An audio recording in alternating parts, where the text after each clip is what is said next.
Municipal గారు sir so ఏంటి ఎటువైపు వెళ్తుంది అంటే మీరు అన్నారని వారు గతాన్ని తవ్వి తీసుకోవడం అనేది అదొక మంచి మెసేజా?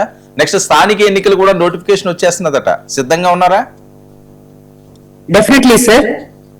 సార్ రెండు సంవత్సరాల పాటు గవర్నమెంట్ లోకి వచ్చి ఇప్పటి వరకు కూడా ఇప్పుడు రీసెంట్లీ మీరు చూస్తే సార్ గవర్నమెంట్ సక్సెస్ అయిందని వీళ్ళు భావిస్తున్నారేమో, మాకైతే తెలియదు కానీ గ్రౌండ్ లెవెల్లోకి వెళ్ళి చూస్తే తెలుస్తుంది సార్. ఎందుకంటే ఇప్పటి వరకు వాళ్ళు ఇచ్చినటువంటి సూపర్ 6 హామీస్ లో అలాగే నిలబడిపోయినటువంటి నిరుద్యోగ భృతి అలాగే ఉంది, అలాగే మరి సంవత్సరానికి 4 లక్షల ఉద్యోగాలు అలాగే ఉండిపోయింది, అలాగే ఆడబిడ్డ నిధి కూడా P4 అంటూ రాష్ట్ర వ్యాప్తంగా 1 కోటికి పైగా ఉన్నటువంటి ఆ ఆడవాళ్ల లిస్టు ప్రకారంగా తీసుకుంటే వీళ్ళు P4 కింద ఒక 3 లక్షలకో 4 లక్షలకో లేకపోతే ఒక 10 లక్షలకు మహిళలకి ఏదో ఇచ్చేస్తున్నాము అని చెప్పేసుకుని మమ అనిపించుకునేటటువంటి కార్యక్రమాలు తప్ప అక్కడ ఏది కూడా ఇదవల. అలాగే ఉచిత బస్సు, మరి ఆర్టీసీని ప్రైవేటీకరణ చేయబోతున్నామని చెప్పిన అనౌన్స్మెంట్లు ఇస్తున్నారు. రేపొద్దున అది ప్రైవేట్ వాడి చేతుల్లోకి వెళ్తే మరి ఈ ఉచిత బస్సు ముందుకు వెళ్తుందా? ఇలాంటిది కూడా ఆలోచించుకోవాల్సినటువంటి పరిస్థితి. గ్యాస్ బండలు అన్నారు, 2 ఏళ్లు 6 బండలు ఇవ్వాలా? చెప్తున్నారు మళ్ళీ మీరు వీళ్ళు ఏం చేశారంటే వేరే చర్చ అవుతుంది. స్థానిక ఎన్నికలు సార్ వేరే చర్చగా సార్, నేను కరెక్ట్ గా పాయింటే చెప్తున్నా. స్థానిక ఎన్నికలు సిద్ధంగా ఉన్నాయా? స్థానిక ఎన్నికల్లో మేమెందుకు సిద్ధంగా ఉన్నాం అనేదే చెప్తున్నా మీకు. నేను అదే చెప్తున్నాను సార్. ఎందుకంటే ఇన్ని ఫెయిల్యూర్స్ పెట్టుకున్న వాళ్ళు మేము కూటమిగా ఉన్నాం, మేము ఏదైనా చేయగలం, మేము ఈవీఎం మ్యానిపులేట్ చేస్తాం, మేమైనా వచ్చేస్తాం అని చెప్పని కలలు గంట కూర్చుంటే అక్కడ ఏది ఇదవచ్చు సార్. ఇందా మీరు అన్నారు నేనంటే మాకంటే మీరు ఎక్కువ స్టాండ్ తీసుకుని చెప్తున్నారు సార్ అంటే మీరు అపార్థం చేసుకున్నట్టున్నారు సార్. నిజంగా చెప్తా ఉన్నాం సార్, ఎవరు కౌంట్ డౌన్ అని ఫీల్ అయినా మాకేం ఇబ్బంది లేదు. డెఫినెట్ గా కౌంట్ డౌన్ అంటే ఏంటో కూడా చూపిస్తాం ఖచ్చితంగా.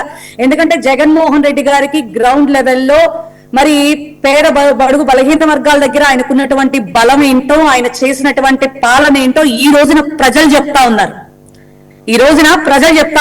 ఏదో నమ్మి చంద్రబాబు నాయుడు గారికి కూటమికి ఓట్లేస్తే ఈ రోజు రాజధాని రైతులనే తీసుకోండి సార్, మాకేదో చేసేస్తాడని మేము తీసుకుంటే మొన్న ఉండవల్లిలో మరి పెనుమాకలో నిజంగా సీడాక్సిస్ రోడ్డు కోసం ఆడ మనుషుల్ని కూడా అసలు ఏ రకంగా పోలీసులు పెట్టి లాగేశారో, వాళ్ళు ఏడుస్తూ ఎన్ని దారుణమైనటువంటి మాటలు మాట్లాడారో.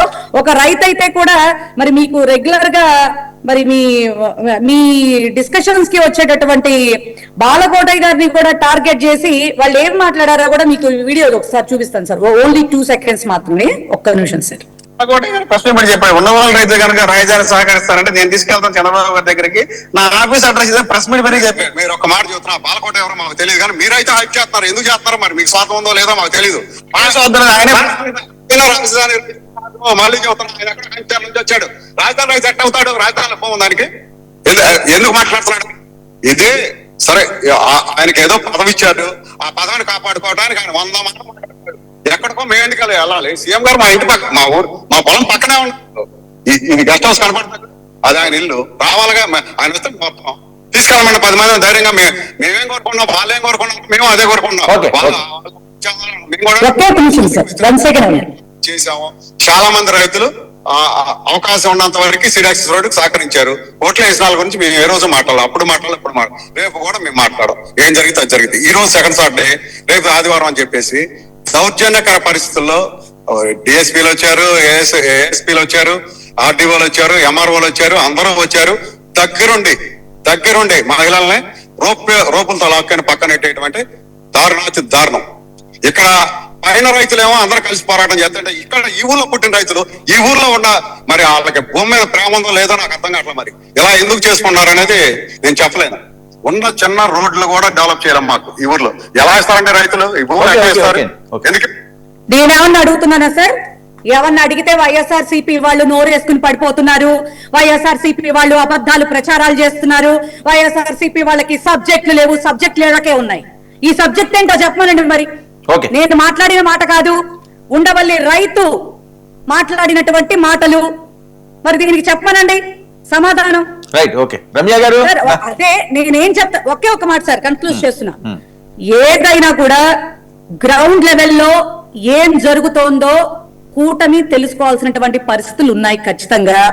మేము ఏ సబ్జెక్ట్ అయినా, ఎందుకంటే ఎన్ని ప్రైవేటైజేషన్ కి ఈ రోజున తెరలేపారంటే, పోర్టులు ప్రైవేటైజేషన్ అంటున్నారు, అదేంటి ఫిషింగ్ హార్బర్లు ప్రైవేటైజేషన్ అంటున్నారు, రీసెంట్లీ జువెలదిండ హార్బర్ ఇది చేయడానికి ప్రయత్నం చేశారు, మెడికల్ కాలేజీలు ఒకటి కాదు రెండు కాదు అన్ని ప్రైవేట్ పరం చేసేసుకుంటూ ముందుకెళ్తామంటే మరి మీకు మిమ్మల్ని ప్రజల మధ్యలో మేము వారధులుగా ఉండి మిమ్మల్ని ఎదుర్కోక, లేకపోతే మీకు పూజ చేసి హారతి ఇచ్చి అబ్బో అద్భుతమైన కూటమి ప్రభుత్వం అప్పుడు మీరు అన్నారు అమరావతి రైతుల మీద మహిళల మీద దారుణాలు జరుగుతున్నాయని, మళ్ళీ ఇదిగో మీరు చేస్తున్నారని చెప్పి ఆవిడ వీడియో చూపిస్తున్నారు.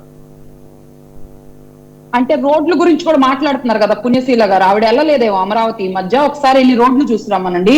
ముందు ఈవిడ మాట్లాడుతున్నారు నిజంగా నేనేమన్నాను, ఆవిడేం మాట్లాడుతున్నారు. కార్పొరేషన్ ఎలక్షన్స్ లో అంటే ఈవీఎంల మినిషన్ మ్యానిపులేట్ చేస్తామంట, దాంట్లో బ్యాలెట్ ఉందన్న సంగతి కూడా మరి ఈవిడకి తెలియదు. ఈవిడ ఎన్నిసార్లు మళ్ళీ 2 సార్లు కార్పొరేటర్, 2 సార్లు కార్పొరేటర్, ఈవిడ ఎలా కార్పొరేటర్ అయిందో కూడా మీకు బాగా తెలుసులేమ్మా. పార్టీలో ఉంది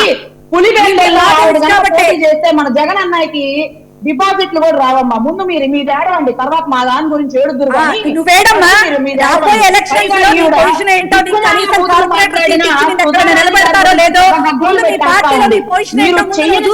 గన్నవరంలో మరి మూలపూరి కళ్యాణి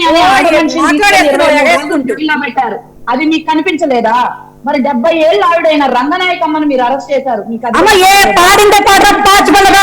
ఏం చెప్తావు తల్లి, అడిగిన దానికి సమాధానం చెప్పాలి. సబ్జెక్టుల గురించి మాట్లాడుతున్నాగా అది మీకు కనిపించలేదా? ఈ రకంగా మాట్లాడుతున్నారు, ఈ రకంగా బాధపడుతున్నారు, దానికి సమాధానం చెప్పండి అంటే రంగనాయకమ్మ గారు అంకబాబు గారు అంటే నాకు అర్థం కావట్లేదు. అతను ఈడ్చుకెళ్ళాడు తెల్లవారుజామున సోషల్ మీడియా పోస్ట్ గురించి, తెల్లవారుజామున 3 గంటలకు వచ్చి నన్ను అరెస్ట్ చేయాల్సిన పని ఏంటమ్మా? తర్వాత అరెస్ట్ చేయకూడదా? లేట్ గా అరెస్ట్ చేయకూడదా? మేము ఎటన్నా వెళ్ళిపోతామా? తెల్లవారుజామున 3ంటికి వచ్చి నిద్ర లేపి నైట్ డ్రెస్సుల్లో ఉన్న వాళ్ళని తీసుకెళ్లి అరెస్ట్ చేస్తారా? మళ్ళీ వీళ్ళు మాట్లాడతారు పద్ధతుల గురించి. మీరు 2 సంవత్సరాల తర్వాత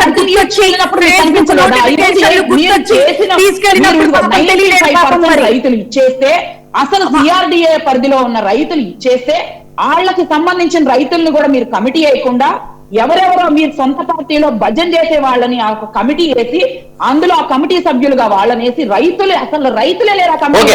మీరు లాస్ట్ టైం వేసిన కమిటీలో రైతులే లేరు. నువ్వు సర్టిఫికేట్ ఇస్తున్నారా? Personal attack local body election వస్తుంది, దాని మీద దృష్టి సారించండి. అది దాన్ని బట్టి తెలుస్తుంది కదా వ్యతిరేకత ఉందా లేదా అన్నది.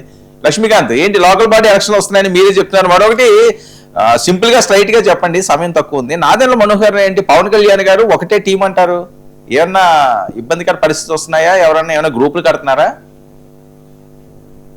మొన్న పార్లమెంటరీకి సంబంధించి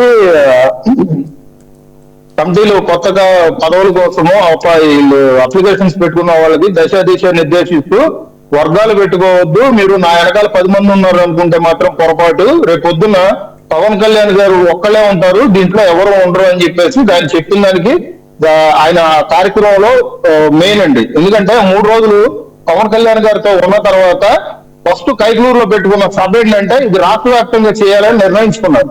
సో ఇది ప్రతి నాయకుడికి కూడా, సాధకులకు గాని ఉద్యమీలకు గాని అందరికీ వర్తిస్తుంది అని చెప్పేసి చెప్పడానికి, రేపు పొద్దున్న సలహాలు సూచనలు అన్నిటికీ కూడా పార్టీ కార్యకర్తల దగ్గర నుంచే తీసుకొని రేపు పొద్దున పార్టీ ముందుకు నడుస్తుంది, భావితరాలు రేపు పొద్దున భవిష్యత్తు కోసం అన్నట్టుగా.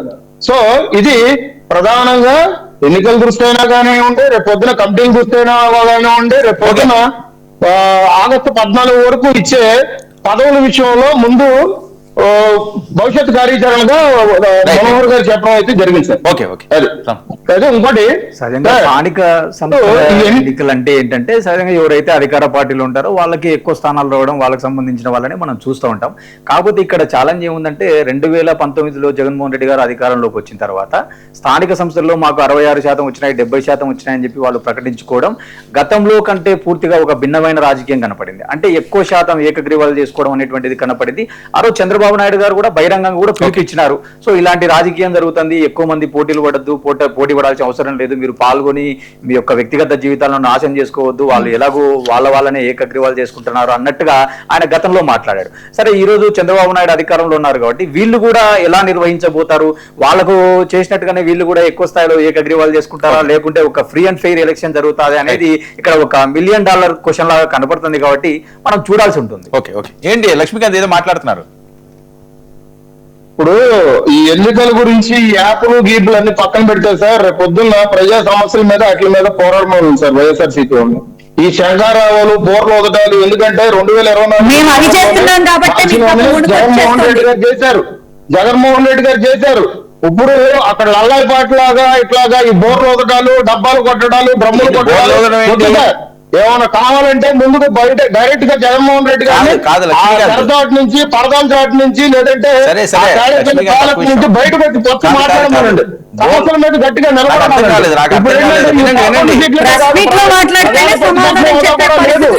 కొంచెం ఆయన స్థాయి నిలబెట్టుకోవాలంటే కొన్ని గెలవాలి. 2.2 అంటే 2 సీట్లు మిగులుతాయి. అదొకటి గుర్తుపెట్టుకోవాలి జగన్మోహన్ రెడ్డి గారు. డిబేట్ లోకి వచ్చే సబ్జెక్ట్ వాదించలేము. దయచేసి మమ్మల్ని అర్థం చేసుకోండి. మనం ఎమ్మెల్యే అవ్వలేకపోయాం, మన నాయకుడు గారు ఇంకో మాట అన్నారు. ఏ మాట అన్నారంటే ఎన్టీఆర్ గారి గురించి ఏదో మాట్లాడారు. అమ్మ ఆయన లాస్ట్ టైమే చెప్పారు, నా కట్టె కాలే వరకు కూడా నేను తెలుగుదేశం పార్టీలోనే ఉంటానని చెప్పారు. మీకు తెలియదేమో, మీ వాళ్ళే ఫేక్ అకౌంట్లతో ఇష్టం వచ్చినట్టు కొటేషన్లు రావడం వెనకాల సరేలేండి, ఓకేలేండి. ఇప్పుడు మరి జరిగిపోయిన దాని కోసం చూద్దాం.